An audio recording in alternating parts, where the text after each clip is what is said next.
नमस्कार दोस्तों, जैसा कि आप लोगों को दिखाते चले आ रहे हैं, अभी जनसभा थी। जनसभा के बाद ये जनता है इसे जानने प्रयास करते हैं क्या माहौल है लालगंज का, क्योंकि लालगंज आजमगढ़ जिले में आता है और कहीं ना कहीं एक ये फेमस चर्चा का विषय है लालगंज और आजमगढ़। इनसे जनता है इनसे जानने प्रयास करते हैं कि क्या माहौल है यहाँ का। ये दद्दू है, कहीं ना कहीं दद्दू ने कई विधायक कई सांसद बनाए होंगे, इस बार किस सांसद बनाने का काम करेंगे इन दद्दू से जानने का प्रयास करते हैं। क्या नाम है दद्दू? रामपलट यादव। अच्छा, यादव हो। हाँ। अच्छा, लालगंज में यादव समाज किधर जा रहा है दद्दू?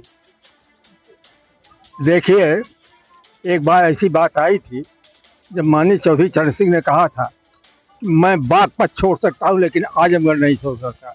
ये आजमगढ़ की धरती जो है ये चौधरी चरण सिंह की धरती और किसान के नेताओं की धरती। हाँ। अच्छा दद्दू, किन किन मुद्दों पर चुनाव करने जा रहे हैं, वोट करने जा रहे हैं इस बार? सबसे बड़ी बात तो है कि किसानों के सामने गरीबों की समस्या है, नौजवानों की समस्या है, बेरोजगारों की समस्या है, उनके रोटी कपड़ा मकान की समस्या है।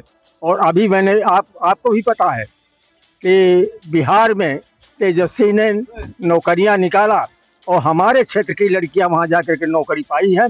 और जबकि 20,000 करोड़ रुपया यहाँ के किसानों का, यहाँ के मजदूरों का, यहाँ के नौजवानों का, पढ़े लिखे लोगों का ये पर्चा भरा करके और इसके बाद पर्चा आउट का बहाना करके 20,000 करोड़ रुपया इन्होंने अपने कोष में रखा है, इलेक्शन में खर्च किया है। और गरीबों के साथ, नौजवानों के साथ और यहाँ के विद्यार्थियों के साथ इतना बड़ा जघन्य अपराध किया है, इतना बड़ा जघन्य अपराध किया है कि अगर ही कोई नर्क नहीं ऐसा बना है कि जो मोदी के पाप के आगे वहाँ उस जाने लायक वो नर्क भी हो, इतना बड़ा पाप किया। अच्छा, क्या किन किन मुद्दों को लेकर इस बार आप वोट करने जाओगे? क्या क्या मुद्दे रहेंगे? बेरोजगारी सबसे पहला मुद्दा। बेरोजगारी। हाँ, और उसके बाद जो है देश में मतलब कानून व्यवस्था ये भी। और जो हमारे नौजवान पीएचडी करके रोड पे रिक्शा चला रहा है, कोई कुछ कर रहा है। बेरोजगारी तो सबसे बड़ा मुद्दा यहाँ पे है। तो सुरक्षा का भी देश में तो कानून आप व्यवस्था। बेरोजगारी की बात कर रहे हैं, एक तरफ वर्तमान मुख्यमंत्री योगी आदित्यनाथ जी कहते हैं कि योग के लड़के नहीं है, नहीं है जिसको हम रोजगार दे सके। भाई अब वो मुख्यमंत्री हैं, वो तो अपना कहेंगे ही, लेकिन तो सर्वे अगर जो यहाँ देखा जाए ना तो रोजगारी 83% से ज़्यादा बेरोजगारी यहाँ पे है। और 400 सीटें निकलती हैं मास्टर की, तो 4 लाख 10 लाख फार्म पड़ते। अगर बेरोजगारी नहीं होती तो ऐसा क्यों? और ये आप सबसे पहले तो मैं ये बताना चाहता हूँ, जहाँ इस समय आप हैं, ये शहीद रामाश्रय यादव, श्री हमारे बड़े भाई थे, श्री रामाश्रय यादव शहीद, उनका गेट है पलसी। ये शहीद की भूमि पे आप हैं जहाँ इस समय हैं। और वो जो है अपने वसूल के लिए हमारे भाई साहब जो थे नैनीताल बाजपुर में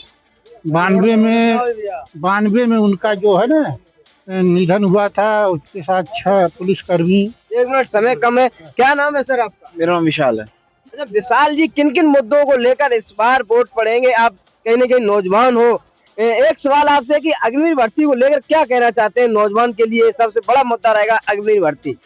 ये बहुत बड़ा फेलियर है बीजेपी गवर्नमेंट का। ऐसी तो कोई योजना लानी ही नहीं चाहिए थी कि 4 साल में आप देश के सैनिक कैसे तैयार कर। 4 साल में क्या करेगा? वो शहीद हो जाता है तो उसकी फिर बीबी को कौन, उसको ना शहादत का दर्जा मिलेगा, ना उसके बच्चों को, ना उसके घर वालों को पेंशन वगैरह इस तरह की कुछ भी नहीं मिलेगा। वो तो बेकार है, 4 साल बाद रिटायर हो जाएगा।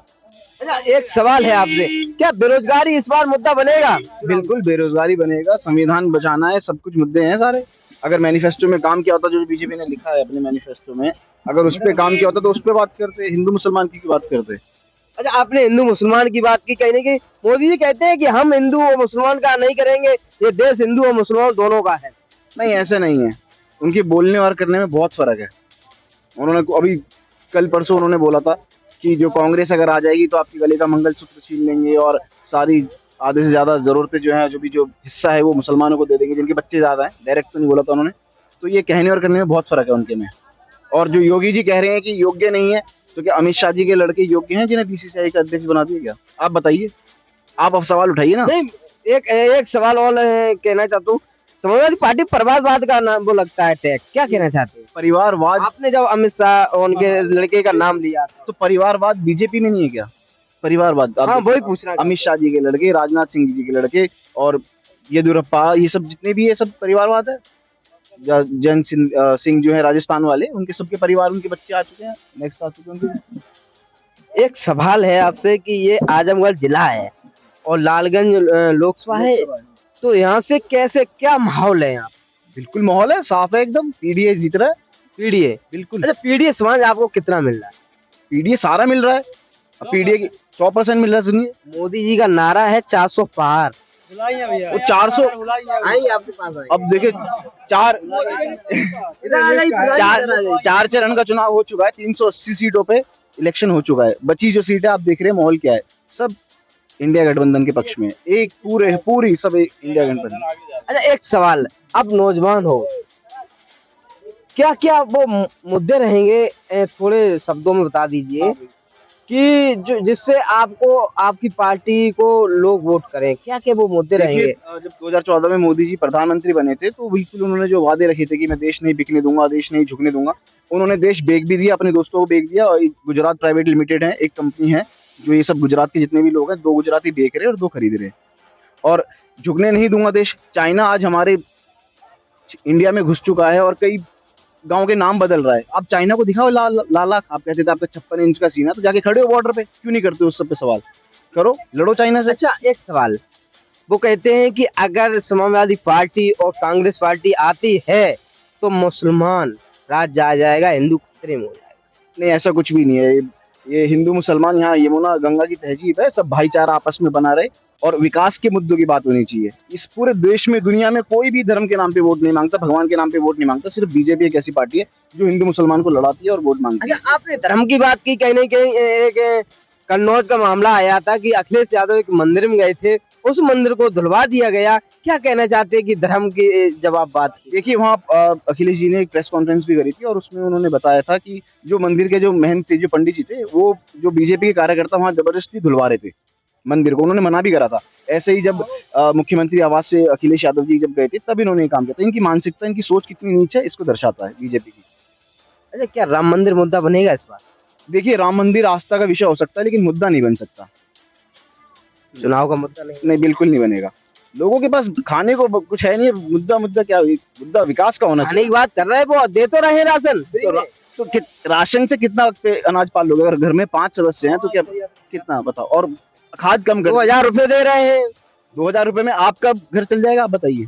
कहते हैं किसान सम्मान निधि योजना है, सम्मान है, कुछ भी नहीं है। क्या 1000 रुपया कमाने क्या? क्या